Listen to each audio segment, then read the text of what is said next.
I'm the guardian ad litem appointed to that case. One of the things we were going to discuss today was how these the video visits were going.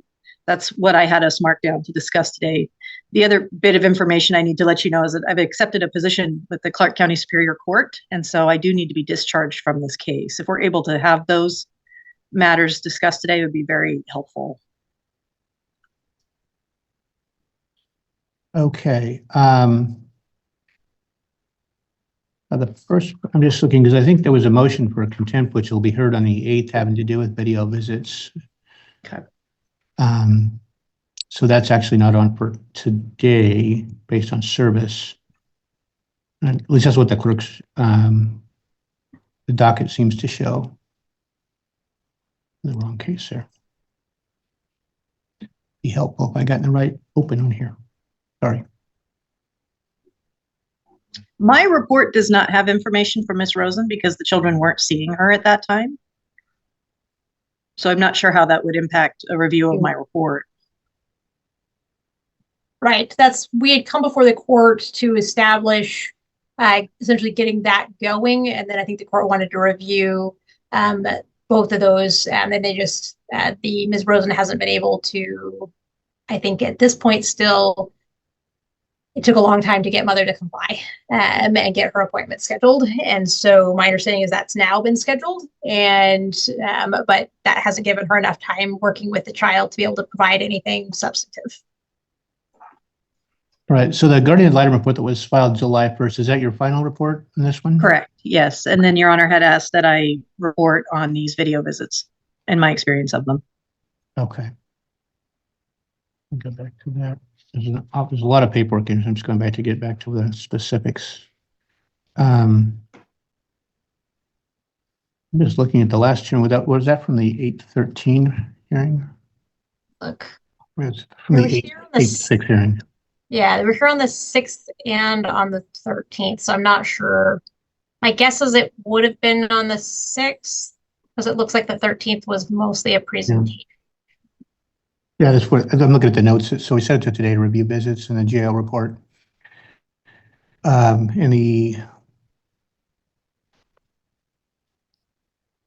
then so the other part was taken care of. So really, did you have any comments on those on the visit? Video visits? Yes. Yes, we have one of the children, Solomon, who won't get out of the car to have the appointment with his father. He's very vocal about not wanting to come inside. Ms. Fellows has done a really excellent job of trying to connect with him. And I believe she at least sent notes to Ms. Baldwin. I don't know if she filed them with the court.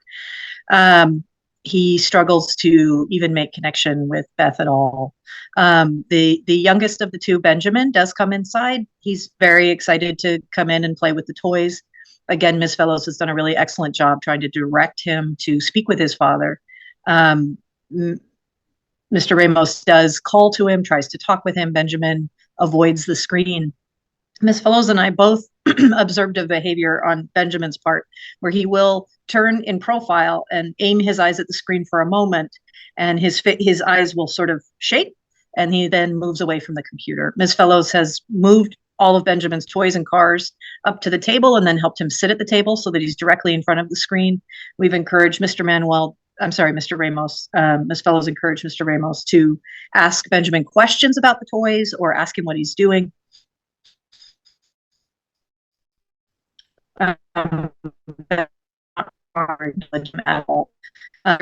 Visits, his older brother Nathan came into the room. Nathan tried to engage Benjamin. Benjamin did look up for a minute. She got down and left the table.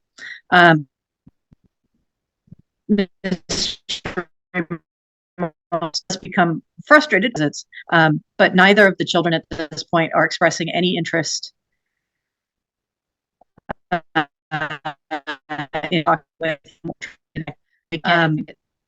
When the visits are done with no goodbye or acknowledgement of Mr. Ramos on camera. Mr. Ramos's concern that he expressed during the visits is that Benjamin's too distracted by the toys. But even when we put the toys right in front of the screen where Mr. Ramos is, Benjamin does not look up or acknowledge his father's voice at all. And Solomon will cry. Ms. Fellows had to tell both parties that she was not willing to physically The only way to get Solomon into the building would be if Miss Fellows physically picked him up and moved his body into the building while he screamed and cried. Solomon does not want to come in and be a part of this. And Beth has refused, Miss Fellows has refused to make that move, which I support.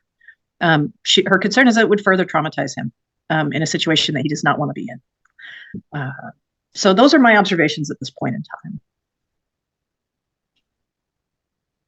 All right, anyone have any comments on that? Yes. All of this is from a total, even though this has been, even though you ordered phone visits quite some time ago now, all of this information is from a total of 2 single visits that have occurred since that time. So we have a parent who is avoiding these visits. Children are very young. Video visits don't make sense, frankly, for children this age. Benjamin is 2. Video visits don't make any sense for a 2-year-old. 2-year-olds are not Zoom people. They are physical, tactile people.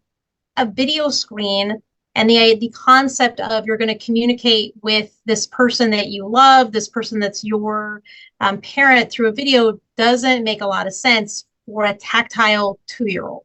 And that you see in the fact that child doesn't even acknowledge his brother. So it's not, they try to make this claim that, oh, it's this horrible event that no one witnessed except Ms. Ramos claims, but the child's treating his brother essentially exactly the same. And so this person that he essentially was living with and completely bonded with and had no issues with up until very recently, and now child won't acknowledge that person either. So this is just a visitation style that makes no sense. And that frankly, Benjamin shouldn't be engaging in. He should be engaging in regular, if we're going to do supervised visits, they should be regular in-person supervised visits for a 2-year-old. The idea that we're doing them through a video screen makes no sense at all. Again, based on the age and developmental stage of this child. The other child, Solomon, it is fully inappropriate for mother who is couched in very much trying to make her child a witness, even though he is an age where that's never going to happen or be appropriate, mother keeps him in the car, child is in the car, they drive up to the facility, he's still in the car, the child never leaves mother's zone of control. Children are not stupid. Even young children are not stupid. They are not going to bite the hand that feeds them, and that child has no other options in his world. So if mother has said, this is what you're going to do before you're going to get there, that is what that child is going to do, because at 4, that child understands the consequences of disobedience. So mother then has that full sphere of control over the child. Child isn't going to exit the vehicle. Why would that child? And especially true if child's either suffering a consequence or receiving a benefit from doing that once they pull away. So again, huge concerns there. And especially when in similar cases, I've had judges say, why are we letting a 4-year-old control what's happening? Where is the adult in this situation? And so we have a 4-year-old now who is dictating what's happening, which is, again, not appropriate when we have a bunch of adults here. If this is sort of the standard, then every parent of a young child will just say, oh, well, Bobby Joe doesn't want to go and he cried, so he's not going to go. And I guess there's no contempt for that. That doesn't make sense. And so, again, when mother has that full sphere of control, child never has the option to engage. We never actually see whether or not this child wants to engage, because child never leaves mother's sight, never leaves mother's hand, never leaves within mother's reach. Child is still fully able, child never leaves essentially slapping distance. And so that's the concern for this child, is this child never has the freedom to say yes. A child is always in a position where they have to say no. So in this case, this is not reasonable. And again, even though the court has ordered clearly for visits to be happening for more than a month now, we've only had 2. And so we have a parent who's just intentionally not making these visits happen, and we've only had 2 visits. So what the court should do at this point is for Benjamin, the 2-year-old, visits to transition to a traditional in-person supervised visit, so that we have a child who's allowed to engage. There should be someone else who drives and transports that child to the visit, so that we have this separation. What I don't want is for children to essentially be told, this is how you shall behave up until the moment they reach the facility door, and then they enter the visit with that in mind. At least create a gap so that that child has the opportunity to say yes, instead of having one parent saying, this is how thou shalt behave, and they don't really have the freedom to do anything but that. As far as Solomon, Again, I think that there should be a gap for this child, that there should be someone else transporting to the video visit. And then that child needs to continue to work with Charlotte Rosen. We have a lot of concerns about what's happened to this child and what this child has been told for the last now 7 months, that mother has essentially very much controlled this child's world. And so we really are cautious and thoughtful, especially of this child, and especially given the age of the child, very much in the realm where parents and adults can create a story. And that's where 4-year-olds live, in this realm where the difference between reality and fantasy, that line is not neat and clear for a 4-year-old. And so for this child, we fully understand that, unfortunately. And that's where we're working with Ms. Rosen to be able to address that. Mother needs to be told that she has to comply with Ms. Rosen's appointments and not miss any. She's not allowed to skip them, miss them, refuse to schedule them. Because that's what we're running into now, is that the experts that the court has assigned in order to be involved in the case are being slowed when they should be working with, especially Solomon, going forward. And additionally, I want to make it clear that if Ms. Rosen wishes to work with Benjamin, she should also be allowed to do so with just unhampered access from either parent.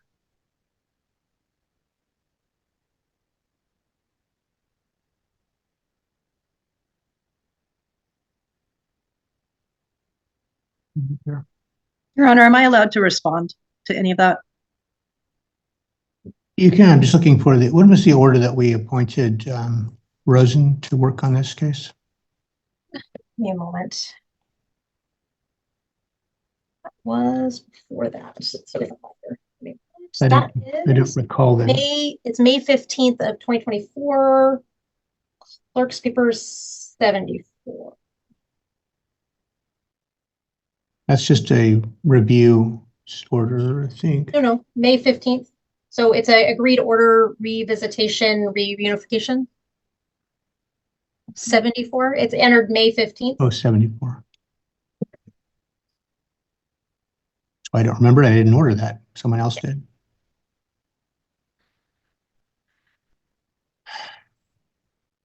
So just exactly what is Charlotte Rosen doing in this case? Because I was not part of the order in that case. Right. So she's working with, because the concern is the length of time for especially for the 4-year-old. And so at this point, she's met with both parents and has scheduled the meeting to meet with the child once, had mother cancel that. And I believe that's now been rescheduled. Our concern is that, again, this is May. That's a long time. We're now in September.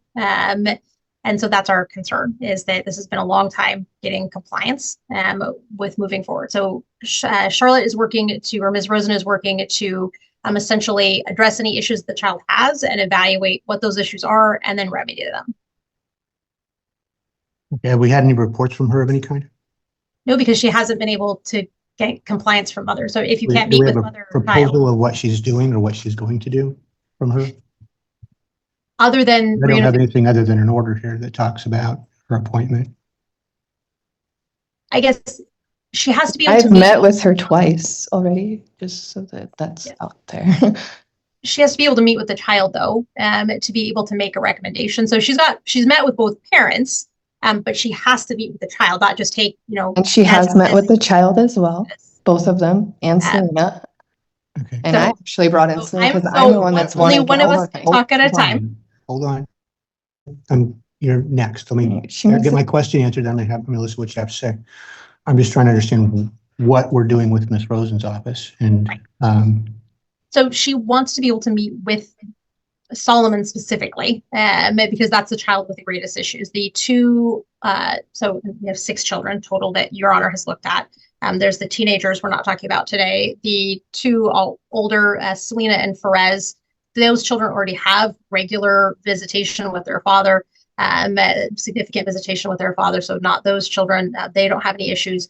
Benjamin, I would argue, the 2-year-old really doesn't have any significant issues. So it's really just Solomon that's at issue, or that has a more significant issue. So the Ms. Rosen was to meet with both parents, any of the other children that she wished to gather information, and then meet with Solomon without parents, so that then she can gain knowledge as to what the actual issues are, not just what the parents say, and then develop a plan thereafter, and then work with child and parents as to whatever that plan is. And that's what this order.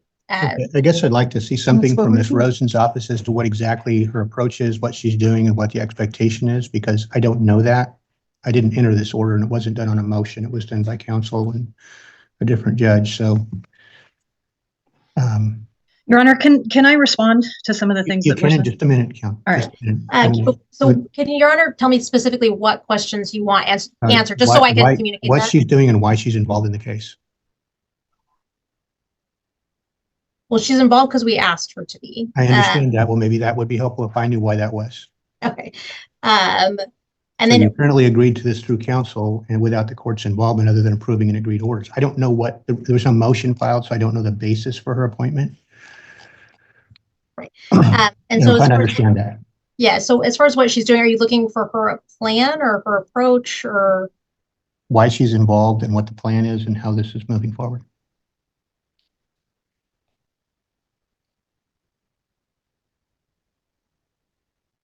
All right, I can so communicate that. Ms. Ramos, did you have anything you'd like to add, ma'am? Did you have something? You go ahead, and I want to hear from you. I'm almost afraid to even talk. I don't know what I am eligible to talk about. Whatever you want to tell me about what we're here reviewing these visits.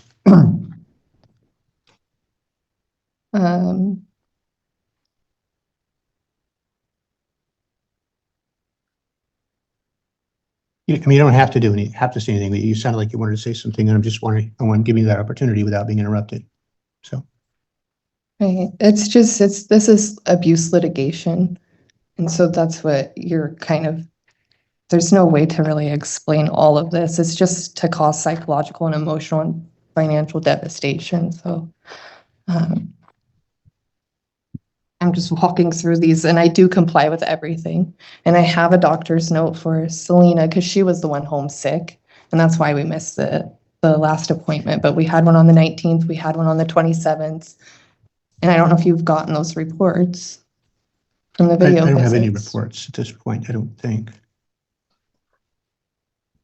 So I don't really have much I was just letting the guardian talk, but the purpose for Solomon is to protect him from being further traumatized. And that's why I was wanting counseling, because after the criminal act, without having that being resolved just yet and being pushed in family court like this, I still wanted to protect Solomon, because the state, they want to protect me and the 4 children. And so that's why I am still pursuing that, so that his psychological development is protected. And that's the whole purpose of all of this. So I'm just letting them talk about whatever that's what this hearing was for, was to talk about what they observed. And I don't want to further traumatize my children. That's my main thing. So. Okay, thank you. And Ms. Call. Yeah, thank you, Your Honor. The thing that Ms. Baldwin said that I agree with is that these children are not stupid. I agree with that entirely. These 2 youngest children, the reason why they avoid speaking to their father is because they allege what has been alleged and what's being dealt with in criminal court is that Solomon witnessed his father choke his mother to the point of near death. And he's afraid of his father, and he's looked me in the eye and said that. If my report had been reviewed before now, what the court would have information about is that this is an incredibly dangerous man, and that I recommended that these children have no unsupervised visitation with him. And this has been going round and round and round, and I'm baffled by the notion that somehow Ms. Ramos is coercing Solomon not to participate, but Benjamin hops out of the car and runs into the building to play with the toys, but then doesn't want to talk to his dad. I don't believe Ms. Ramos is coercing these children. In fact, Ms. Ramos has tried to schedule these visits. When the kids are sick, they can't come into the office. And like she said, she has a doctor's note. It was also alleged in Mr. Ramos's declaration that I was somehow trying to prevent these visits from being rescheduled. And it's total and utter nonsense. I've cleared out my schedule every week to try to be there for these visits and be in person. And I've observed, and I've been very clearly instructed not to intervene and to stay back. And I have done that. And I have written down notes of exactly what went on. I have observed Ms. Fellows run these visits. I have observed Mr. Ramos's attempt to interact. And I've observed these children not want anything to do with speaking with him. And to somehow say that that's Miss Ramos's fault after everything that she's been through. We have medical records. I've read medical records going back years of abuse that Miss Ramos suffered and that these children have been around. And I am baffled about how this case continues to go forward with some allegation that Miss Ramos is trying to prevent her children for unknown reasons from having a relationship that is not healthy or good for these children. I'm so disappointed my report hasn't been reviewed. I'm disappointed that I now have to leave this case when I would really like to see it out. I have very serious concern and fear for these children and frankly for Nicole Ramos in this situation. Briefly, Your Honor. Sure, go ahead. So what's challenging in these cases is we have folks who, when you look at the underlying report, it's largely based on the reports of Ms. Ramos, who obviously has her very clear position, but also on a prior ex-wife who also had filed a petition to modify. And so essentially the bulk of information is based on these two testimonies. And one of these witnesses, who is the only witness so far to actually testify in front of you in person, we know for a fact outright perjured herself, was willing to come to court and directly lie without sort of even a blink about the conditions of her home, and said, that's not where I live. And we were able to come back and say, nope, here are the photos from a neutral observer who was able to verify, in fact, this is where she lives. And so when you have a huge amount of the underlying report based on this witness who we know A, had a motivation to not tell the truth, and B, we also know directly was dishonest with Your Honor, that starts to turn on the issues of credibility. We also know that for the vast majority of these children's lives, of these 6 children's lives, my client's been the primary parent of the 2 oldest children's lives almost their entire lives. And the primary parent of the 2 oldest children in this case for the majority of their lives. And so again, there's a lot of factors that just were not considered, or the underlying integrity of the witness testimonies was not taken into consideration. So again, in this case, there are a lot of things that have to come out at trial. But what we have right now is simply the act of moving forward appropriately with visits. And what that is for a 2-year-old, regular in-person visits make sense. For Solomon, continuing to work with Ms. Rosen makes sense. She's an expert. The parties agreed to use her for this purpose, and to create essentially a gap so that children are not being brought by mother to these visitations. So we don't have the situation where we have the one parent effectively handing off to the other. A, that creates a issue with restraining orders, but B, it also creates an issue for the children. And so it makes sense. My proposals make sense just as the practicality for the children as well as the case.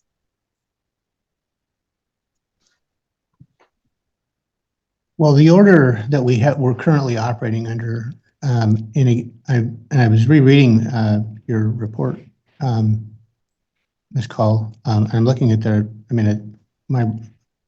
looking at the recommendations that are on page, not sure exactly which page it is, but the second to the last page. And it seems to me we're doing what those recommendations are with regards to the visits.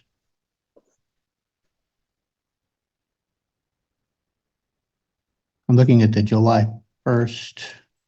Mm-hmm. Yes.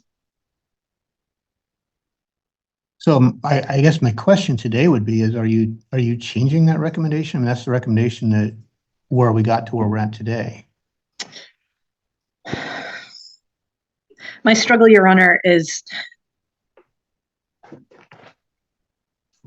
if I thought that it would have been approved, if I'm just being completely transparent with the court, I would have said that this man should have no contact with any of these children. I had no reason to believe that that would be taken into consideration. So unfortunately, right now, these are the recommendations. I regret the recommendations that I made.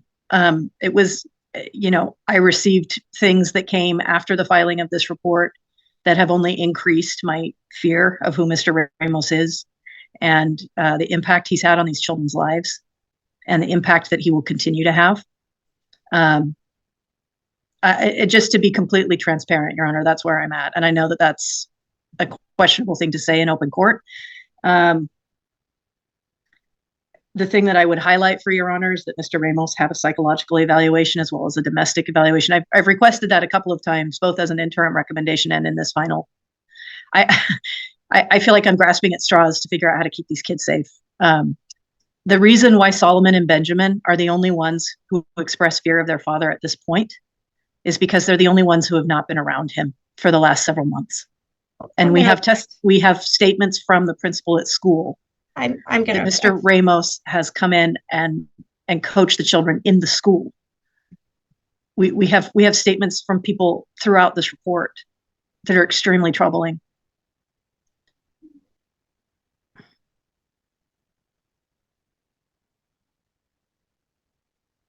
So I do object. These are suppositions. These are guesses. These are not.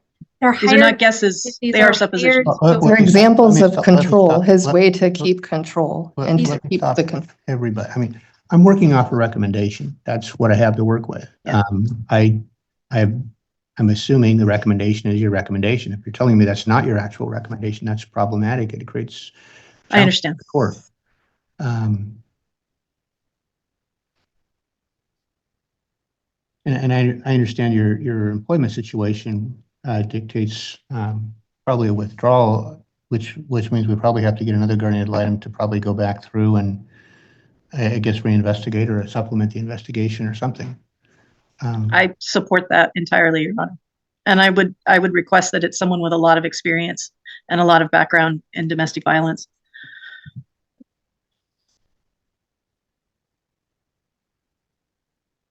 I would stay on this case if I believed I could. Okay. But you're requesting at this point withdrawing based on your employment situation? Yes. Okay. And I might offer that Keith Lawrence or Karen Lawrence would be really helpful in this particular situation. And I know that there's a process for appointing GALs, but they are very, very experienced. And Ms. Fellows is experienced as well in this particular case. Well, Ms. Fellows is providing services, so she can't be a guardian. Yeah, that's true.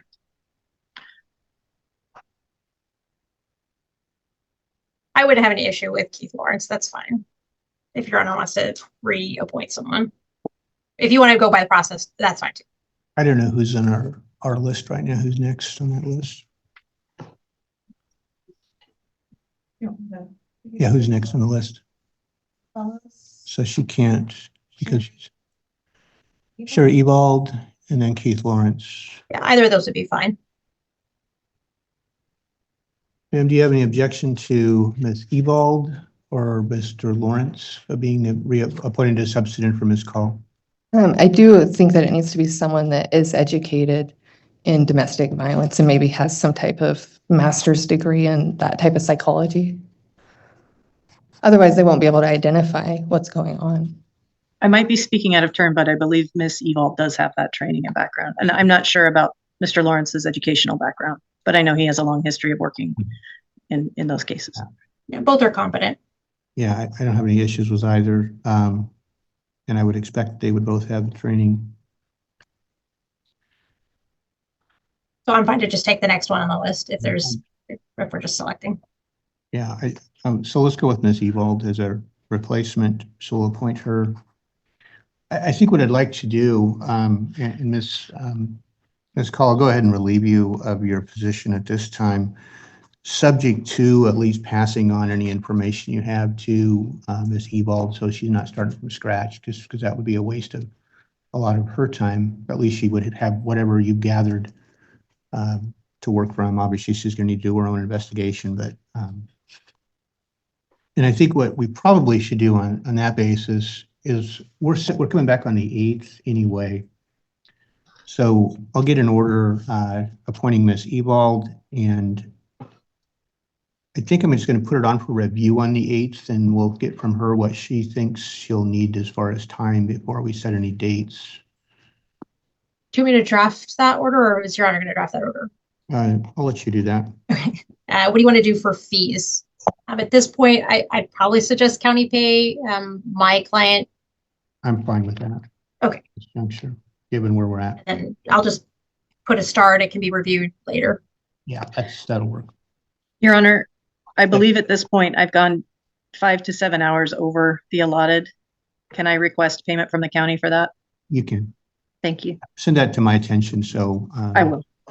make sure that gets taken care of. I appreciate the work you've done in this case. Thank you. And Your then Honor. I'll just put in the new guardian ad litem order, the discharge of his call in the other, if that That'll works. work. For you. Okay. That'll work, or substitute it maybe, or however you want to put that language. And review. County. Okay, that'll work. All right, and then let's put it on for review on the 8th at 1 o'clock, and we'll discuss, I guess, the timelines for Ms. Ebald and what she's going to need. Because again, if she can get the information that Ms. Call already has, she'll be able to at least have come up to speed pretty quickly to see where she's at and what she'll need to put together any supplemental stuff she needs to do. Do you want to put it on? I'm for happy to do that, Your Honor. Do you want to put it on for presentation next week? Just because I don't want to delay getting Ms. Ebald the order. As far as it's a pretty generic order, we're not making Yeah. any changes. You want to just submit that ex parte, I'll sign that. Okay, very good.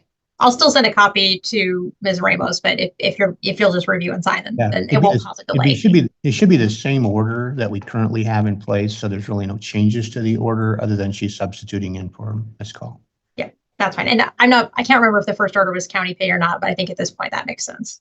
I don't recall. It was should be. 50-50. We had 50% county pay and 50% Mr. Ramos. I think at this juncture, I'm going to do it all county pay since we're going into a secondary layer. So. Okay. All right. So that's what we'll do today. I'm not going to make a change in the order today. And again, it's based on the current recommendations and then go from there. So we'll be back on the 8th at 1. All right, very good. Thank you, Your Honor. All right. Thank you. That's all Thank today. you. We have the Mrs. Ebald, who's our current guardian ad litem. Usually Miss Ramos appears in person. I don't know if she's there. Do I have, oh, there you are. Why don't you come on up to a microphone? I do have Nicole. Are you Nicole? Yes, Your Honor. Nicole Ramos is present. And I think your client, Ms. Baldwin, is online. He might be. Or was. This case is actually assigned to Judge Bashor, and so since it's assigned, it really should be set over to next week. Yeah, I saw that and I did very little review on it, assuming that that would be the case. So Ms. Ramos, Judge Bashor had to be gone today, so I am filling in, but it is pre-assigned to him, so I would like to get it back on his docket. We could do it as making sure there's room. We could do it as early as next week or any other Tuesday at 1. Actually, I'm working with Northwest Justice, Okay. and he's referring me to get some representation. And so he did say that it could take a few weeks. So I was hoping to maybe just go ahead and continue it out to the 29th and keep it on Judge Bashor's. These are my motions. They are timely filed, and we have waited for these dates. Some of them are regarding property that my client needs in order to be able to work. And so we're asking just to set over 1 week. So Nicole, what I'm going to do this, Ms. Ramos, what I'm going to do, I will just have you come back in 1 week and Judge Bashor can handle any further motions you may have if you do have a lawyer, since it is pre-assigned to him. So a lengthier continuance like that should be handled by him. You can log in via Zoom next week, so you don't have to physically come in person. It's up to you, okay? So I'm just going to set Ms. Baldwin's 3 matters. That's the review hearing, her two. We have a review hearing first, then we have a motion hearing for property transfer and the show cause contempt. Those are the 3 things that you'll do next week. Okay. Okay. So I'll set this over with associated bench copies and orders to Judge Bashor to October 15th at 1 o'clock. Your Honor, can I ask a clarifying question really quickly? Let me get, I have to open up my Zoom. Is that Ms. Call? It is. Yes, go ahead. I'm just, so I was recently brought on as the Family Court Services Coordinator at right. Clark. Yeah, and that's one of the reasons I asked to be discharged from this case. So my question is, I just need some clarity about what we're reviewing and if my presence is necessary or if Ms. Evald is able to take that on going forward. So my understanding is that the court discharged you when we entered the new order appointing Ms. Evald. I believe that's included on the new GAL order. And the court was reviewing, essentially asking her for her timeline on how long he expects we set a date for her to have a report, but it was just sort of a placeholder until she could give the court more input. Okay, that's what I was looking for. Thank you. Yep, and I can double check that order too, see if we need to change anything, but it does add her. Part of the issue I'm experiencing is I And can't it just- access the Cowlitz documents anymore, so I couldn't look for Right. clarification. Yep, you are discharged formally in that order as number 12. All right. Thank you for being here. Congratulations on your new position. Thank you. Thank you. I appreciate that. I will miss Cowlitz County though. Thank you, Your Honor. Thank you. Thank you. Okay. Ramos is present in the courtroom. I believe I saw Mr. Ramos on Zoom. He is. Okay. So just two things. We've got about a half an hour left. Hopefully that'll be sufficient to get through this. It appears to me there's three things before the court today. I'll say 3.5, and I'm going to actually hopefully take one away, or take 2 away, actually. So we should be in a good position time-wise. Okay. And Your Honor, Sherry Eval Jail, and I will want some clarification on your order. So if we have a minute for that, if that's not on Chelsea's list. Which order? I think the guardian ad litem order. So we'd also, that's my half, Okay. We'd also had, we were set yet last week, and then we had to put it over for Your Honor, since this is assigned. We had put in a reservation into the guardian ad litem order when we entered it, because we had put in dates for the guardian ad litem's report, but those were sort of just tentative, like placeholder dates. And so you wanted to actually talk to the guardian ad litem to see if those dates actually worked or were realistic, given sort of the complexity and amount that this case is. And so I know that you wanted to check in with her as part of today's hearing as well. Okay, let's do that first. So that would have been the order we entered on the 19th. Yes. So where I'm at, Your Honor, is I've gotten the intake back from Mr. Ramos. I've had some text communication from Miss Ramos. I do not have her intake packet yet. I have made contact with Charlotte Rosen and have received an update from her as to where we stand on visitation. I think there's some question on where that's supposed to go right now. I do know that Miss Fellows was supposed to do some supervised video visits, and I believe she heard from Miss Ramos this morning or earlier today, and they're trying to schedule that now, but there haven't been any of those. So I'm really at a standstill until I get the information from Miss Ramos, and until those appointments get scheduled so we can work on those. And then the clarification I wanted, just so I can say, is that you had a full report filed by Miss Kale, Heather Kale, on the past GL on this. I don't know if you want me to start over. I don't know if you want me to dive in there somewhere. So if you could just give me some direction, and I will get that for you.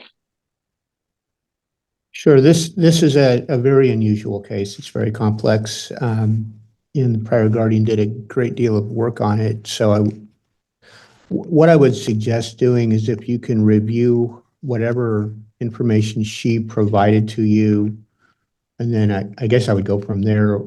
That report is that report. So you kind of be working from there. I think she did a lot of work, and I don't know how much of that information she relayed on to you, but I guess you would need to give us a final report or any other reports you think are appropriate. I think we've got it set, it looks like January 21st, 2025. And if you do not believe that's sufficient time, then if you can let us know that, we can adjust around on that. But if you haven't had enough, have you got any information from the prior guardian? Didn't make her file accessible to me. I didn't want to look at it until I had direction from you. Okay. Yeah, it doesn't make sense for you to completely duplicate all the work, but I think there may be portions of it you may want to do your own looking at. Some of it you can rely on records, obviously, that type of thing. So maybe what we need to do is have you do that, and then if you want, we could either have a review on a deadline issue if you don't think you're going to have enough time, or we could just leave it and let you bring it back for the court if you think you need more time. And then I'll bring it back before the court if I need more time, and hopefully read from Ms. Ramos soon. Okay, and Ms. Ramos, you will need to make sure you get a hold of the new guardian so she can get updates on everything that's going on from you so she can move forward. Okay. Okay. Any other questions on the JL report? The only other thing I'd say is I hope that maybe one of the parties is going to address clarification on either the supervised video visits or the Charlotte Rosen visits, because obviously I need to watch those and see those and participate in those. If those are going to be delayed for a while, then again, our date's going to get moved. So I would just hope that we could get some clarification on that today. And I'm going to address that. Okay. All right. So let's go ahead with you said there were one of these may disappear or? Yes, Yeah, well, we- I'll say half. So we have on a compel, a contempt, and an issue regarding property. So on the contempt, what I'd like to do is set that over. As far as I know, I didn't receive any response from Ms. Ramos. It's regarding the phone calls or the video visits that are supposed to be occurring with Ms. Fellows.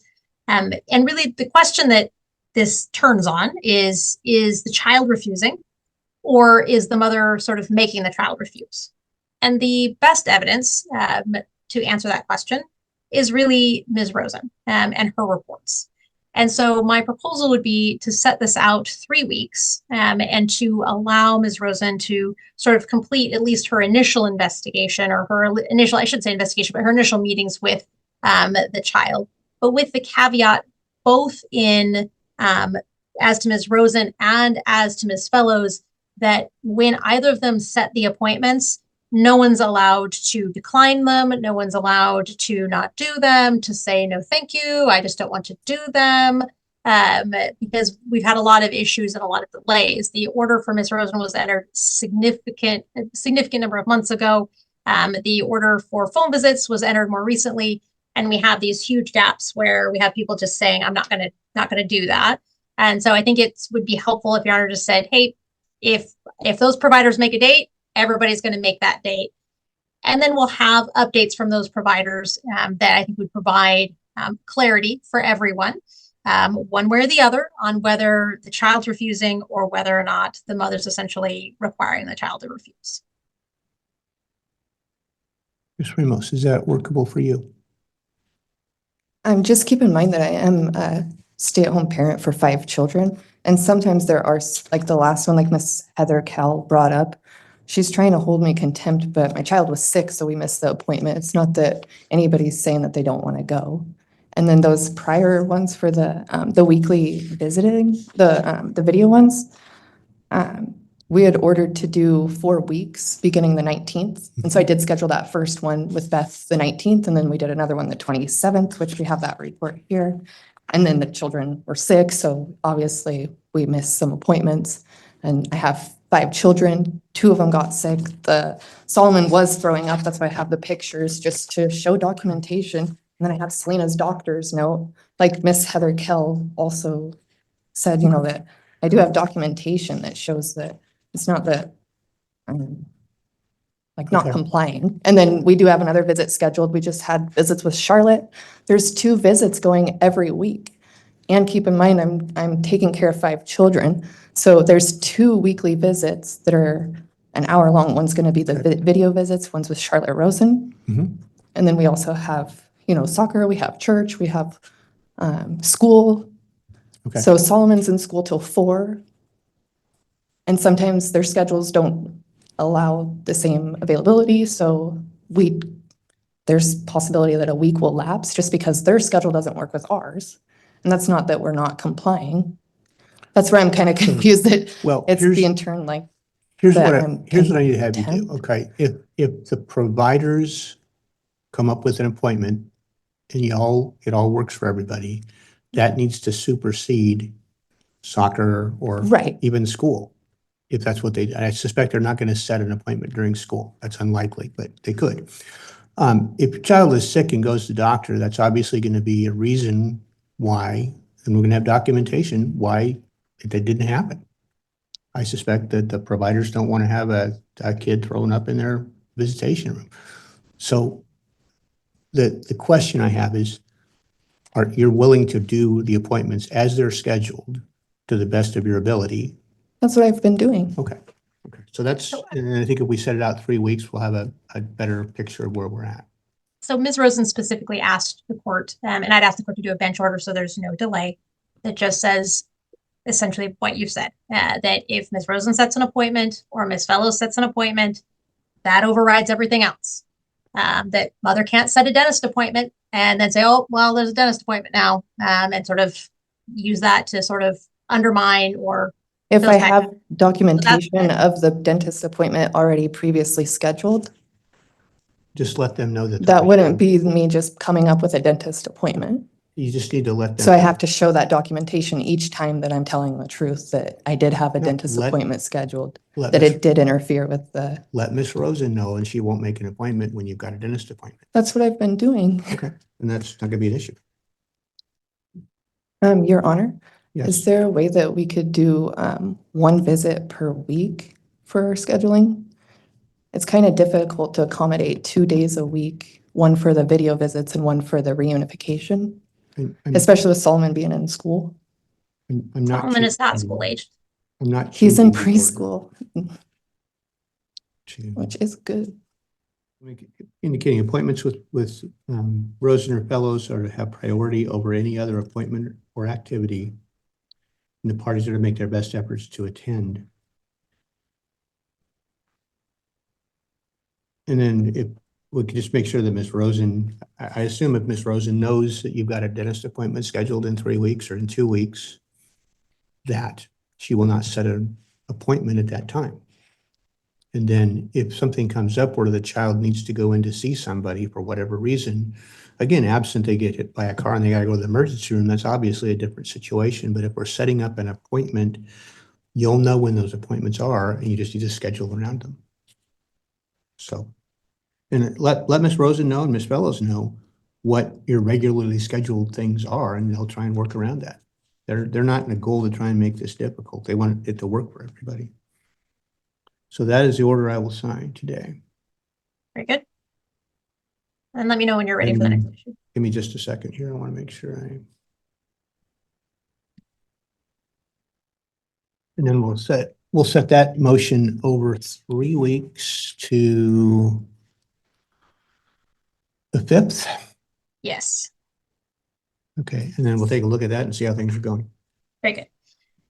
So the next issue should be very brief. There was a motion regarding property. One second, Oh, my sorry. clerk's asking me a question. That's the contempt matter, yes. Okay, go ahead. So the next issue is should be very brief. Again, regarding a transfer of property. My client had a list of 10, 15 items, really specific, really narrow, and no response received. To my knowledge, there's no response filed by Ms. Ramos. Sort of late in the 11th hour last week, she did drop off a number of items at my office. That was great. We appreciated that. We were able to inventory those. There's only 2 items that remain, and those are soccer team benches and like a team ball, bags of balls. So it's like a whole bag full of soccer balls. Since my client is a coach, we're just asking that those be delivered within the next week. Those are the only 2 items that remain missing. Your Honor, I did deliver the bag of balls that were in the garage and the items that they were asking for. Also, I did reply to them, and I also have the emails that I was trying to reply to Miss Chelsea, and I said, you can read this. And this was on September 10th. And I said, I have no issues with exchanging the requested property as we can agree to. I'm not, exchange so my property. concern here, so I'm going to object. Excuse She me. wants to get into settlement Uh, negotiations that Well, she hold on made. hold on just a second. Because I was speaking with just- Northwest Justice, during this process, because I didn't really know the process or what I do. And he said, do email her and communicate with her. So that's Right. what I was doing. I wasn't filing any motions or things with the court or respondings. And he did say, that to make sure to let you know that I did offer to give those things back. And I worked to facilitate a safe transfer. And I was just asking that he said a lot of times that it's common to ask for when it's your belongings too. It's a property exchange. So I do have a vehicle that's in my name and it's repossessed through the credit union. And so it's reporting on my credit. And I was just Same asking objection. for that item back so that they could repossess it. Same objection, Your Honor. And I have that right here as well. Okay, hold on just a second, ma'am. Just let me stop. So I was just asking for that in return. Let me stop you for just a second, please. I'll be happy to hear whatever you have to say, but let me stop you I'm focusing on one thing. It made a request for a bunch of property. It sounds like you already taken most of that over. And you're telling me you took the bag of soccer balls? Right. Everything that's listed, I brought to the office. What about the soccer benches? There's not any to my knowledge. If he could be more precise on like where it would be, maybe he's thinking that it was in a certain area and it's actually in like one of his garages or shops or somewhere else. I'm not exactly sure. But if Okay. it's just a bench, I did give all the tarp coverings, all the pop-up tents, everything that was anything that looked like that. So there's not anything else to give. And then So it sounds like I gave all the soccer balls that we have. So Okay. So it sounds like she's given what she has. And apparently. And I can provide it's not a bench that's sitting out. It's a bench that collapses. So I can right, and it would provide be in a bag or like kind of like a tent. for her. It would probably look like a fold-up tent. Right, and there's nothing like that. It doesn't look like a folded tent. But the garage is only so big, and I know that there's nothing like that in our garage or in our Okay, house, well, so I'm not sure where it would be. Sorry. that issue- And I would love to comply. How about if you can get a little more specificity, color, size, where it might be, Sure. and exchange that via email? I'll take a look at that when we come back on the 5th as well. Very good. So that takes us to the remaining issue, which is the motion to compel. Okay. If you read the motion to compel. Let me stop you for just 1 second. And this is not a motion properly before the court, but I just want to simply ask a question. There's apparently a Visa card, you say, that's in your name only? Oh, no, it's a vehicle. A vehicle? Yes, You've and already it's been ruled on that. repossessed. It's in collections, and the credit union is telling me that I'm withholding it from them, and I'm not. It's just that he has it in his garage in a Okay. shop. And I was just asking that since we were exchanging properties, that was great that we were communicating that. And I wanted to give him his ladders and his things, but I just wanted that I'm going to card object. that they can collect Okay. it and repossess it. Same problem. I'm sorry? So I'm just lodging my, the same problem is that there's settlement negotiations and then the vehicle you've already ruled on actually. So that's already in a prior order. That's not a vehicle that he ruled on. You just put that in a document. That was never a vehicle that was mine or to be in a ruling. That's a vehicle that is owned by Tapco Credit Union and they want it back. Okay. And again, that issue isn't in front of me at the moment. I thought it was a Visa card. I No. misunderstood that. If there's something like that, file a motion. I'll be happy to hear it. Right, which you have to file a motion to get that property back. That's why I was hoping we could just negotiate like she was wanting to do. You're free to do that, but not in the courtroom. Right. Thank you. Okay. So, And then keep in mind that the reason he's not paying child support. So And I'm just on again, this TANF. isn't a free for all. I'm on I guess I TANF have an for issue with. $700. okay. And so he was saying that he can't pay that. So okay. again, And I don't So- have an attorney to file like, I understand. motions on If that you- stuff. If you believe there's a reason to come back to court on any issue like that, then you can file a motion. You don't need an attorney to do that. okay. You can come here any Monday. There are attorneys in the lobby who can give you some assistance in how to do different things like that. Make a list of the concerns, bring it over, and they'll have somebody talk to you and walk you through it. Right, that's what I'm actually working with, Northwest Justice and I've spoke Okay. with Joyanne, so it's just a process. She said in 2 weeks that, things should be moved along and Okay. we'll be able to So get file a some. motion, you'll be happy to look at it. Because none of those clinics can help me. I've been to them, those legal help aids. Okay. so if we can address the final motion. Okay. So that's the motion to compel. Yes. So the final motion is the motion to compel. If you read through the motion to compel, a substantial effort was made to gain the respondent's compliance. Letter after letter, email after email, had to motion to get a CR26I, just non-compliance, absolute refusal to provide basic documents, basic items. These are not complicated things. These are things like wage stubs, very, very simple items.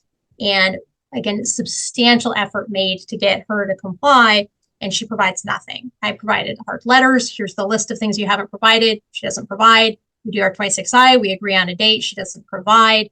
Eventually, she just sends me back a list of I send her an extra copy of things, the requests, and what I get back is just objection, objection, objection. I'm just not going to answer. And again, that's not appropriate. There's nothing other than just a just a bold-faced objection. There's no basis to the objection. And again, these are really simple requests by and large.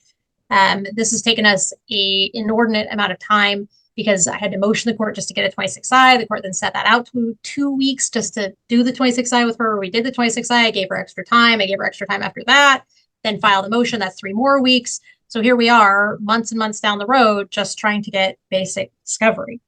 And the objections are baseless. It's just, I'm not going to do it. I'm not going to provide it.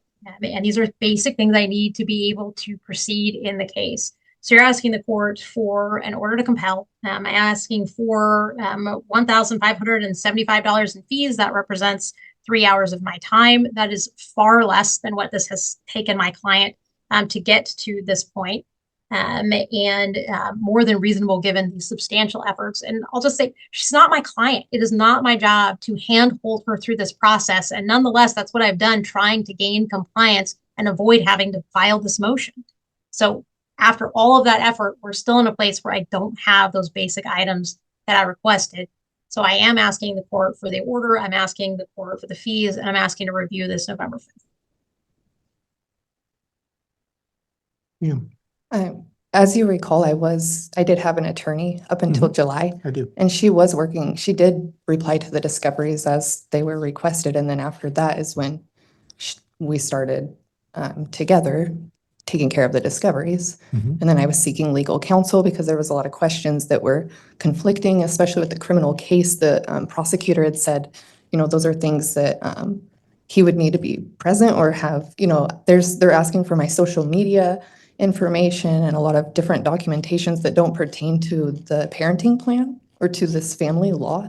And it's the person from Northwest Justice had said that he feels it's more like of a backdoor discovery to try to gain information through this family court to help for the criminal case. And so he had said to object to a lot of those things that because and so next, when I do get the attorney, we will comply to whatever is necessary, but When do you expect to have an attorney on board?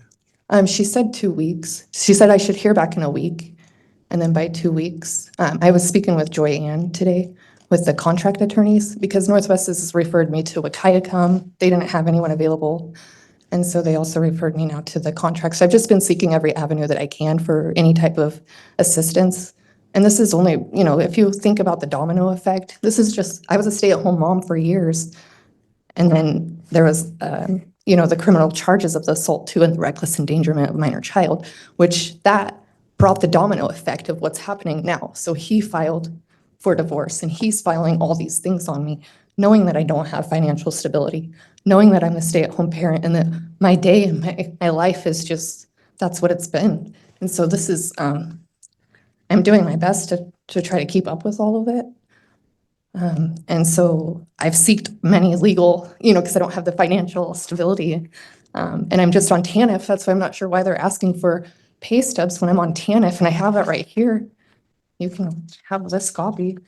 So let me stop you for just a second. So it's not that I'm an objector not giving information. We've given a lot of this stuff. Okay, so And I feel she's coming very aggressively and just demanding and just,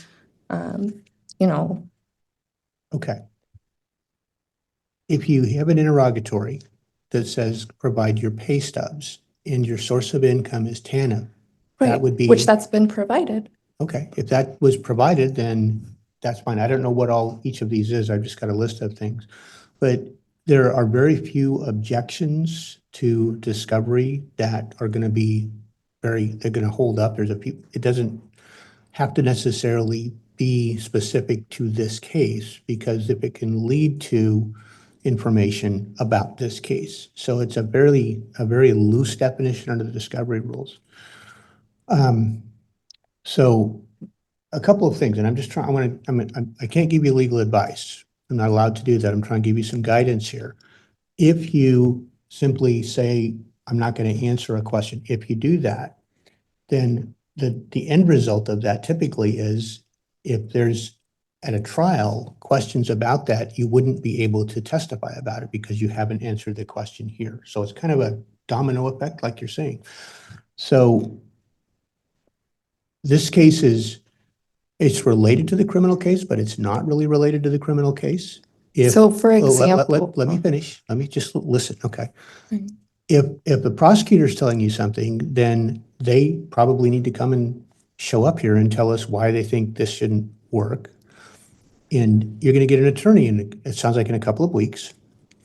So what I'm going to do, and it's not going to make Ms. Baldwin happy, I'm going to set this out 3 weeks. Okay, I'm going to reserve on the fee issue because I want you to get your attorney and come in and respond to this. Okay? I'll give you 3 weeks. I would go through everything in her motion and look at the information that you've gotten, the requests, and anything you can answer, you should do that. Okay, even if it's reduplicating, Even if it's what? reduplicating. Even if it's. Because Miss Erin Winkles, as far as I know, they provided, that was the first part of this discovery. Mhm. And I hadn't heard anything back from it until August. And that's after I didn't have an attorney, and then she You may started want to kind of a, check with Ms. Winkles, because if she's got some of the answers to these, then maybe you can just get those and provide those as well. okay, and that's But something Ms. that, Winkles did answer, a number of their answers say, we'll supplement, we'll provide this later, is attached, Okay. and there's nothing attached. So the letters that begin in July specifically outline what's missing when they said it's attached and it wasn't, when they said they'd supplement and they didn't. So the letters and the emails go through point by point by point and lay out what is missing. So if you look at the motion, this was the one that was, let's see the date on it. Was September 24th. Okay, take a look at that and go, those are the things that she says are missing. okay, If those you- are the main things to focus on. That's where is you what's want to in- focus. Yeah, okay. just the ones that are missing. If you've already answered some questions, she's not asking Well, for that. some of I them would it's work not that. possible for me to supply, like she's wanting detailed cell phone records, which show incoming, outgoing calls, voicemails, and texts between you and Chantel Shirley from January 1st of 2023 to the current date. Then she wants all social media conversations with Chantel Shirley from January to the current date. They want all messaging app conversations. They want detailed cell phone records, which I don't have access to because my phone was in his name. So I don't even have access to those records. All social Okay, media well, conversations with then- Chantel Zimmerman, my sister, my twin sister. If- And they want all messaging app conversations with my twin sister. How is that So relevant to this? here's- So that's overly burdensome. If there's information that you don't have access to, that's your answer. Okay, so, okay. But if you have access to it, then you need to make the efforts to locate them. And then some stuff is invading privacy. There's an awful lot of things So that happen then- in lawsuits that tend to dig a lot deeper than you may want. And again, there's a lot of things that come out in discovery. This is not a public record case, so there's the discovery information does not get published someplace. So it's not a public document, but they still are required to be answered. Okay. All right, so I'm gonna set it out 3 weeks. So I'm going to And ask for one caveat though, is that it be heard, because this same line of, I'm going to get a lawyer, since your honor's been assigned, this has been the No, same line it's- the whole I time. need an answer on the 5th. And if your lawyer's getting involved, they need to understand that. Right. Like I said, I've just been seeking every I know- I avenue understand. for people that can't afford attorneys. Mhm. And And so it's- that's just the steps and how long it's been taking. And Yeah. unfortunately, I don't have a right to an attorney, even though I'm a victim of assault and abuse in this criminal case. In the Right. family court, it doesn't matter. I understand the challenges in finding a lawyer. I am Right. definitely aware of that. I think Ms. Baldwin's aware of that. It's not easy to find a lawyer. Right. But we're making progress. Good. So Good. that's what I was told. Joy Ann said that, I just spoke with her this morning, so. Okay. I am hoping that it's just a week, but like she said, could be 2 Well, weeks. if they're getting so- involved, make sure that they show up on the 5th. Right. Okay? That's the next step is, Okay. 1 o'clock on the 5th of November. Continued motion.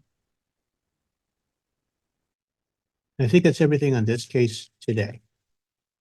Your Honor, I have a Yes, very Your Honor. Quick matter number Alright. 1, Smith and We'll Gutierrez. adjourn. I saw Ms. Dow here. They prepared proposed orders on a hearing some time ago.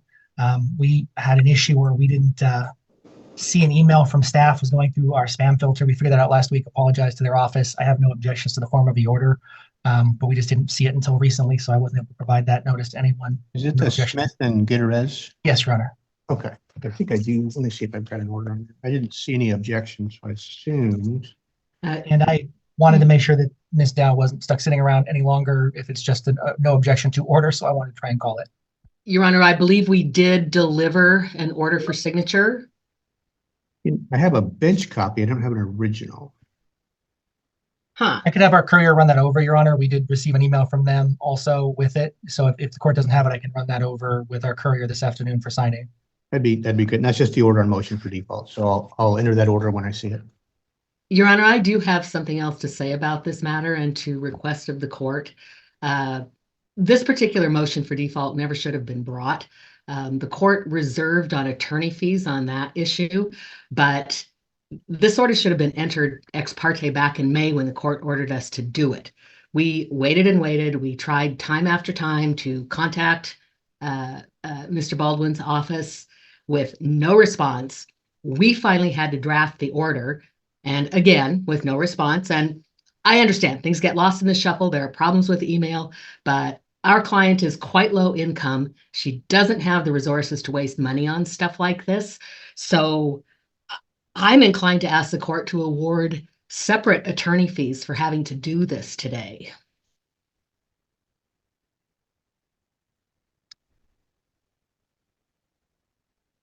What is the status of this case? Where are we at moving forward? I mean, There was a settlement conference before attorneys came on board. We received at one point a proposed order along with requests for what appeared to be a resolution that we weren't able to reach by agreement. And then I didn't hear anything else for some time. Someone said there was a withdrawal. We didn't receive the substitution from Ms. Dow or these proposed orders. The assistant who was handling the case was going to mine my assistant's spam filter. So my client was the one who notified us that there was something on for court. There isn't a motion before the court regarding fees. I'm hopeful that we can work a resolution. My client has relocated on temporary approval of the court. Mom's visitation had originally been at father's discretion because there had been prior issues the court can see in the file where she had in-person visitation allowed and absconded with the child. So the jail recommendation is not for in-person visits, but that had been a point of contention so far. I don't believe it's been scheduled for trial yet. Again, I thought opposing counsel, someone had indicated withdrawn and wasn't clear it was a substitution. So that's where it is right now, Your Honor. And we are still trying to organize remote communication, excuse me, between this mother and her child. So far, she's had no contact with the child, at least since father relocated, and I can't speak to what happened before that. My client needs to reserve her resources to try and get communication established between her and her child, not to do things like this.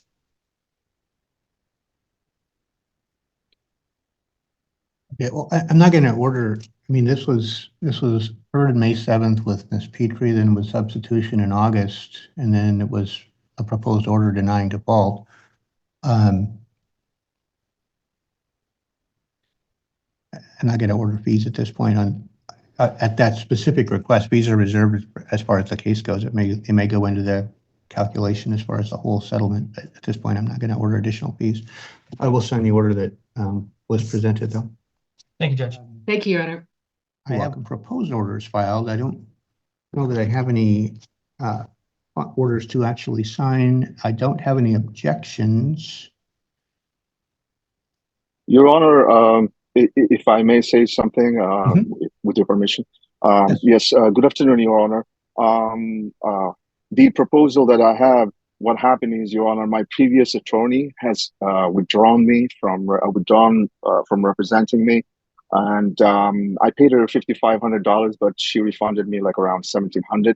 And as a result, I currently do not have the funds to hire a new lawyer. I respectfully request more time to secure a legal representation, because paying the previous lawyer and paying all the child alimony and my expenses, my work expenses, that's a lot of money, Your Honor. I don't have that. But if you give me some time, I could have some borrowing money from everybody, and my parents will help me, and then I can get a lawyer, because this is a very serious thing. This is a life changing things that in the paper, and a lot of the things that I will contest. And so, Your Honor, I kindly ask for an extension, Your Honor. Well, I guess the only issue, I mean, this is on for presentation of orders that were already ordered. And the question is whether or not the paperwork that was prepared says what was said in court. I quite didn't understand. I am whatever the court ordered, the $750, I'm paying that every month. That's not a problem. My wife has my card. She needs it whenever. My wife has my card for the last 5 years. I gave it to her. You know, I gave her a debit card. I gave my credit card. And my wife has the card she uses. She's welcome to use it, and so she's using it. You know, I think the court order was $750. Last month she used close to $1,300 or over $1,300, including the car insurance and everything. So I don't say anything, Your Honor, because I know because she's using it for my children, you know. But the problem is, I just don't have all this money right now to retain a new lawyer to contest and all that, and plus paid expenses and all that. This is beyond me. My last year's, I made last year's $20,000 on my tax return, and so I just don't have. I just need more time so that way I can get an attorney. And I'm trying to amicably going to try to work out with my wife, because we never had problem. I never had any problem. I haven't seen them for like a year and a half. You know, I haven't seen my children because my wife doesn't allow me to see my children. Sir, let me stop you for a second. Okay, we're in court today for a real specific purpose. We had a hearing August 13th, where specific things were ordered in court, and I understand Ms. Bliss was your attorney at that time. Mr. Zandi has prepared written orders that are supposedly reflect what that order was. They don't change it. They simply embody what was ordered on the 13th. That's all we're here about today. So did you receive those proposed orders? The proposed orders, I received one mail from Mr. Zandi, Mr. Zandi's office. Late August. I think it was posted at 22nd or 24th, and I received it a few days later. I guess I don't know what day, but it's probably late August. Yeah. So in that, I see there's the temporary family law order and the proposals. For those proposals, I need to contest this proposal, and also I just need a little bit more time, Your Honor, so I could retain a lawyer who can legally represent. Because a lot of things I don't understand, because I don't know how to interpret them, you know. So I need a legal assistance, but I just need a little time, and then I can find a lawyer. And I'm speaking to someone, you know, and I'm working on his retaining fee to retain him. So I'm working on that right now. But I just need some time, you know, Your Honor. That's all I need. I just need some time. Mr. Zandi, what's your position on this? Yeah, and this is, Judge, to remind you, the case that the divorce was filed back in the spring. We had noted that up for temporary orders. Mr. Sain had asked that be continued.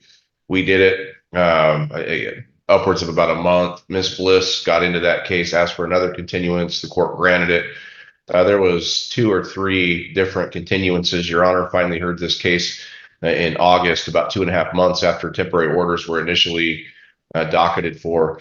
This was largely agreed by the parties. It was placed on the record at the time of the hearing. There was very few factual issues. And again, knowing that Ms. Bliss's withdrawal was effective only a couple of days after that, we did get the orders out in pretty short order. We did mail those to Mr. Sain back on August 22nd or thereabout. Intentionally noted this on for September 17th, realizing the delays that had plagued this case since the onset were probably going to occur again. And here we are. So we're at the hearing.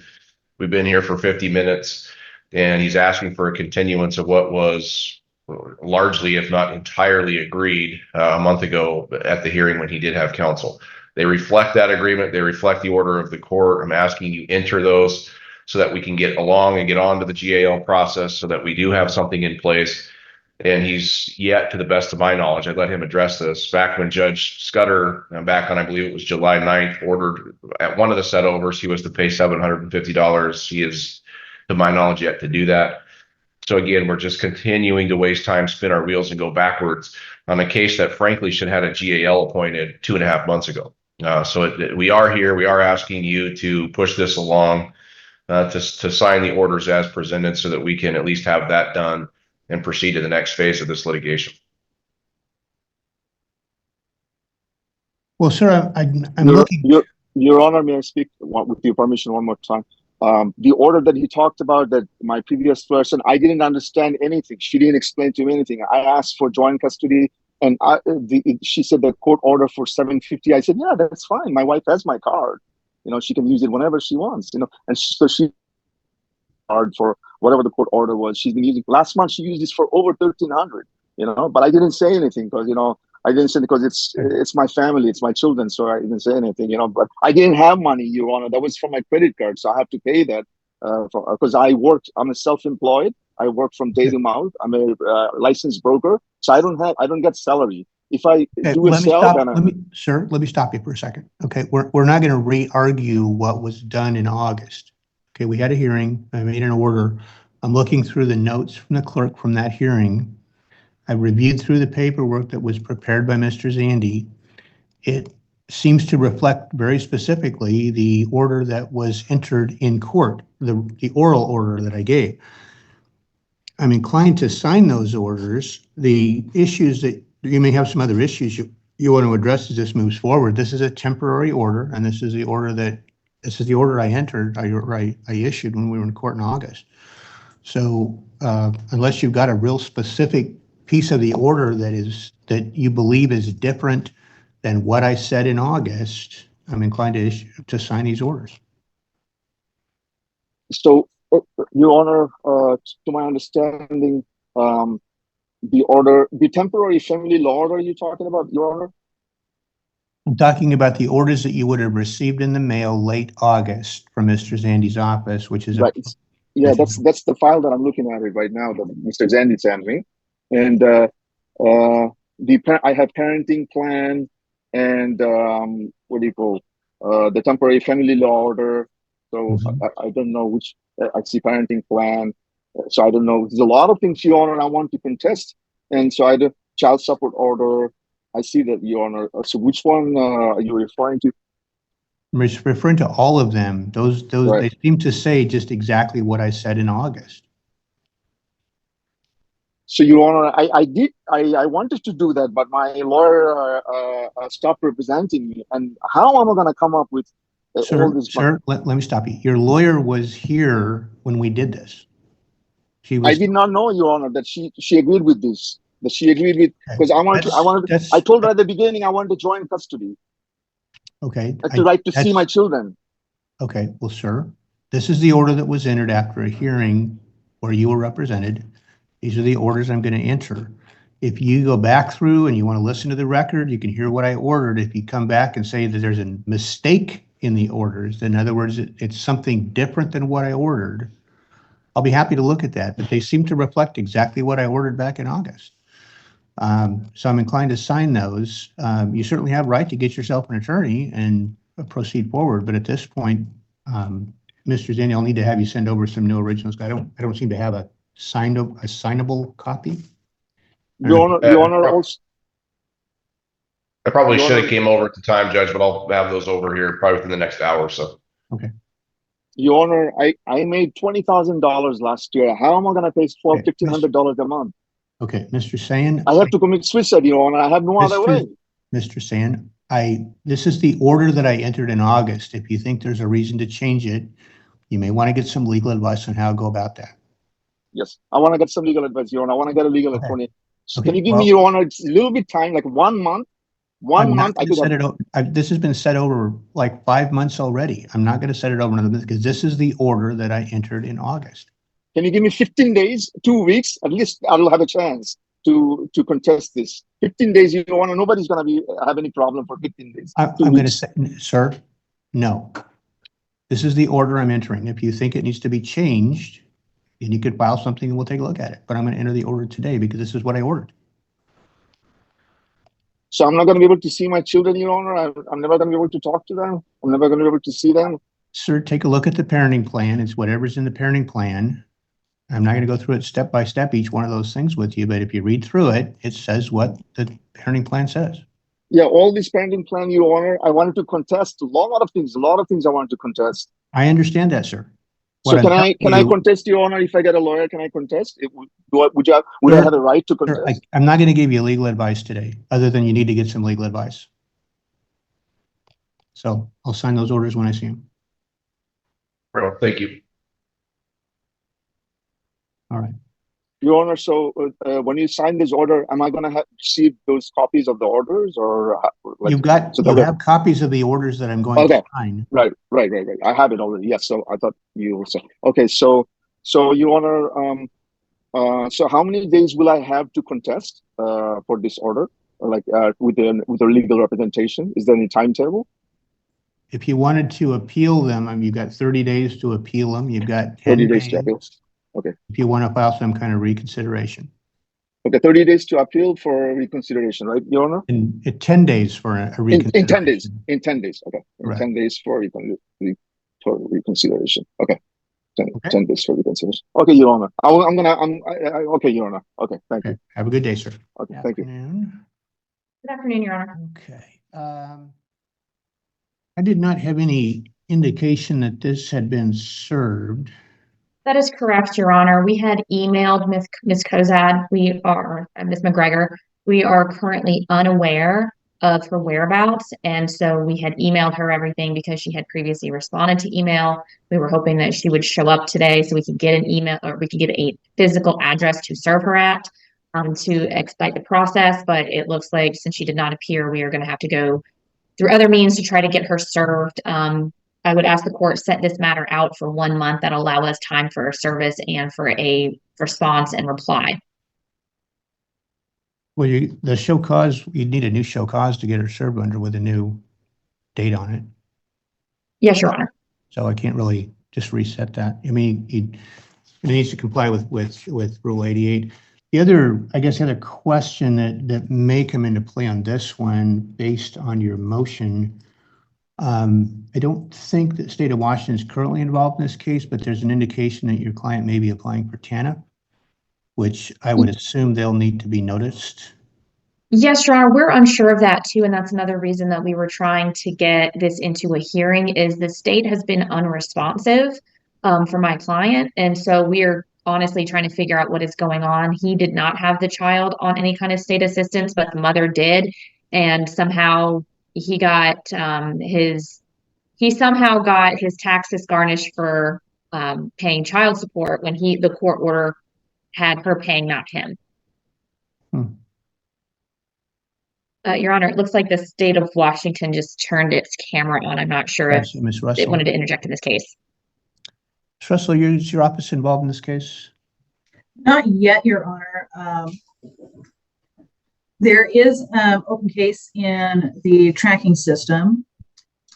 So we're keeping an eye on it in case it comes up. But this sort of thing can happen if there's a change in the residence or even a 50-50 parenting plan, and that could be based on somebody reporting when applying for their assistance. Then if it's an administrative order initially in place, then they can halt that order for when there's a change in residence and create new administrative orders. That way it wouldn't be done with a court order in the same way, but it's not that uncommon for that to happen. There's a court order that has her paying support. From July, Your Honor? From December of 23. So I can't go into the specifics of this case, but it's not that unusual for that to happen. And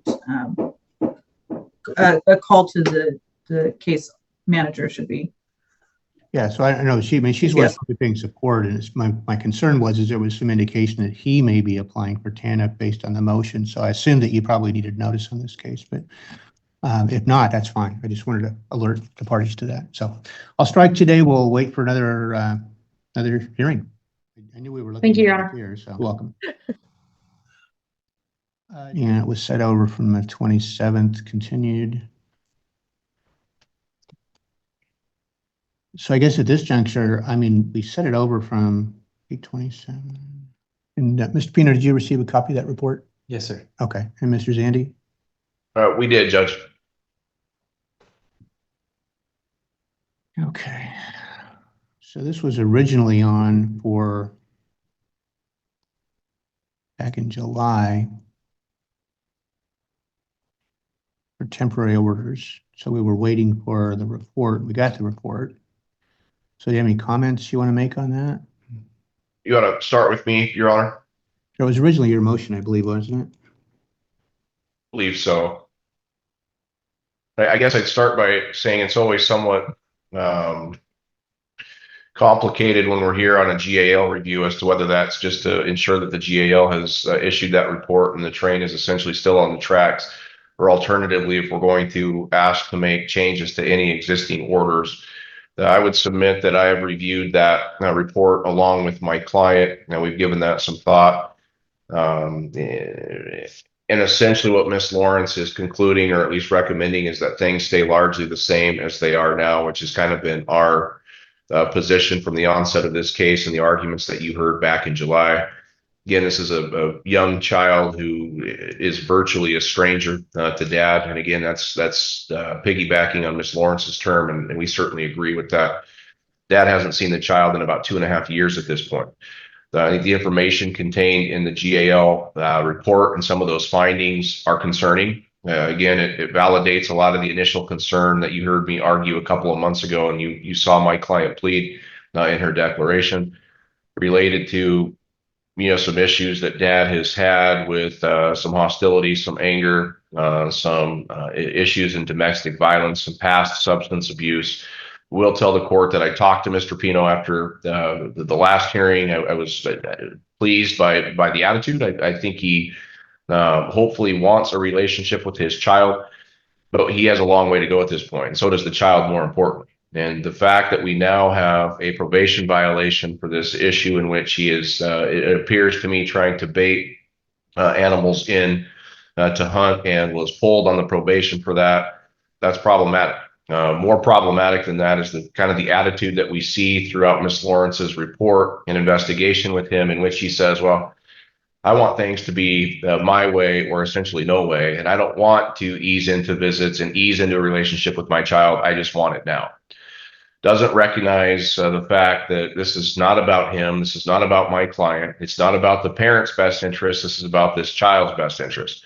Fact is, again, that dad has not been involved at all for a period of years, which is approximately half the child's life. So he is virtually a stranger to this little guy. Hopefully that bridge can be crossed.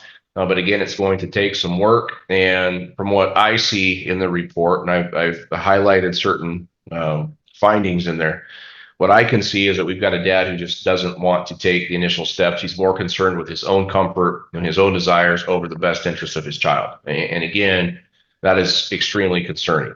Have a kid who's doing very well. Now we have a kid who is under mom's care and is thriving for the most part. We've got a child who knows his siblings and has a quality relationship with those kids. Things are good. To my client's credit, again, as you already know, and we stated back in July, she's taken her sobriety seriously. She's been clean for several years now, dating back to, I believe, off the top, 2018 or so. She's done an extraordinary job with that. We're hoping Mr. Pino figures it out. We're hoping that he is committed to sobriety, committed to his domestic violence treatment. But again, a lesson that should be learned in domestic violence treatment and personal counseling is one of put the needs of your child over the needs of yourself. The fact that we have a very recent GAL report published that states that dad is still concerned with having to have any kind of oversight in the visits to make sure the child is comfortable doesn't seem to me like he's got that message across real clear from his counseling efforts with DV and with on the personal level. So again, if you look at a lot of the triggers and a lot of the tells inside Ms. Lawrence's report, you'll see a lot of the issues that we expressed concern over back in July look like they are still at the forefront of what's happening with dad right now. And again, at this point, my client has very little confidence in the fact that he's going to be able to keep his nose clean, that he's going to be able to stay out of trouble, and that he's going to make good decisions and permanently be there for his child, as opposed to one of those parents who kind of hops in and out of their kid's life and just assumes that everybody should accommodate them when they're out of jail or otherwise out of trouble. That is absolutely not in this child's best interest to have a parent do that. And what we see in the GAL findings in this report is somebody who has the earmarks for that. This is not a bad decision of dad. This is an adult who's living his life in and out of trouble, in and out of relationships that are toxic. The fact that he doesn't have a relationship with his other child due to domestic violence issues, or if I'm reading that correctly, certainly we let Ms. Lawrence expand or correct me if I'm wrong on that. That's very concerning. So the fact that we have these relationships that are extremely toxic and violent certainly does not bode well when you've got a dad who said, well, I'd rather just hide and go away for 2.5 years as opposed to trying to communicate effectively with my child's mother, recognizing what the child needs, making sure that child is safe, making certain I am making good decisions. I just want it my way. I don't, if it means I have to kind of stipulate or find common ground, I just assume not do it. And then we're here and we've got a child who's gone 2.5 years without any kind of a relationship or contact with dad. That's where we're at. I think the recommendation makes sense. I think the report was as typical for Ms. Lawrence, very thorough. I think it touched on the issues that I think were concerns for both parties back in July. And again, I wish I could say I was confident that we're going to be able to move forward effectively for the best interest of this little guy. But after reviewing this, I'm probably less confident today in September than I was in July.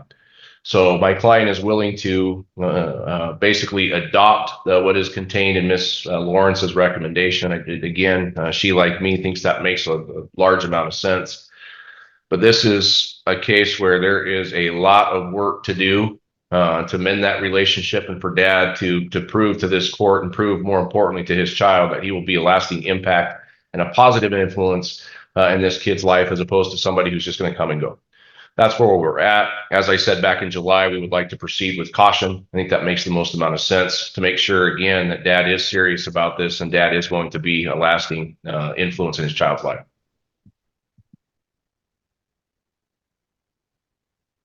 So I guess getting to the request, you're asking to adopt the recommendation. Well, I think the recommendation is largely where we're at right now. And again, the court has ordered no visitation. There's not set times pending information from the GAL. If I'm reading Ms. Lawrence's recommendation correctly, she's saying dad's got to kind of take the first step towards that. If dad wants to have visits at holidays or on weekends, then he needs to come into the child's environment, not force the child to go into his environment. And as the court's aware, the child's environment at this point is with mom. And I get dad's position. I get dad not wanting to go into an ex-girlfriend's home. But at this point, after being gone for 2.5 years, that's what's best for the kid. That's what's going to need to happen.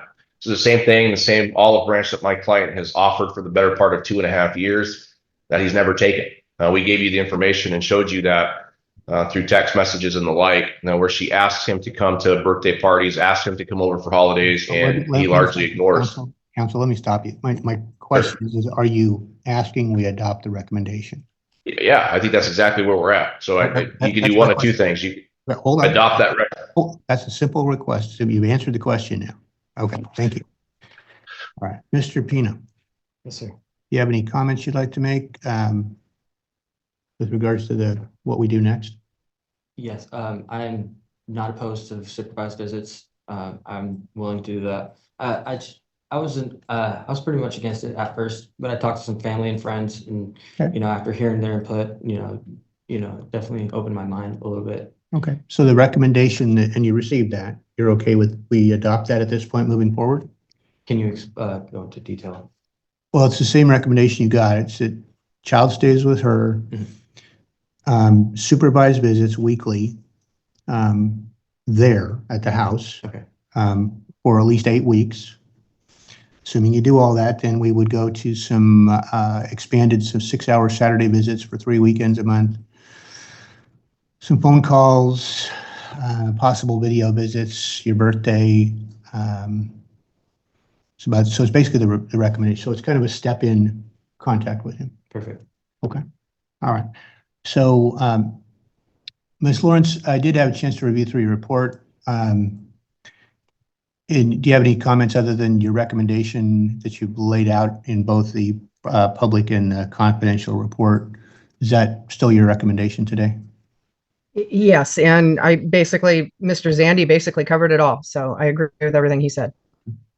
All right. So Mr. Zandy, since you've got the word processor, I'm going to have you put together an order that essentially adopts the recommendation. And it would seem to me that let's see. That could be effective pretty quickly, since they're at mom. So I don't know how much time, maybe start maybe next week. I'm fine with that. Can we put this on for presentation on short turnaround to maybe next week, just so we have an order in place? And then I know you're tired of my voice and I don't blame you, but nonetheless, just one quick clarification too on that. If you look at recommendation 3 and 4, Ms. Lawrence states, following successful completion of number 3, I would just like some verbiage in there, which I anticipate would be agreeable, that dad be consistent in the visits before we, or set some marks so that dad can meet that before we expand or transition to something different. Why don't you put in there, no unexcused missed visits? So if there's like a hospital or something, obviously, that's it. So you just need to make sure you do them. Yes, Your Honor. Thank you. And everybody's on their best behavior when they're at my client's home. That would be assumed. Yes, good. That goes for both parties, obviously. Yes. Okay. And we can put that on for next week for entry if you want it, if they can have it turned around by the 24th at 1. I think I can do that. Mr. Pino, I'll email you a proposed copy of that order probably in a day or 2. Yes, sir. Okay. If that order doesn't say what you think it should say, then be here next week at 1 o'clock on the 24th, and we'll talk about the language. Yes, sir. Okay. Thank you, Your Honor. Very good. Thank you. You're welcome. Thank you, Your Honor. I believe that's all we have. With that, we will adjourn.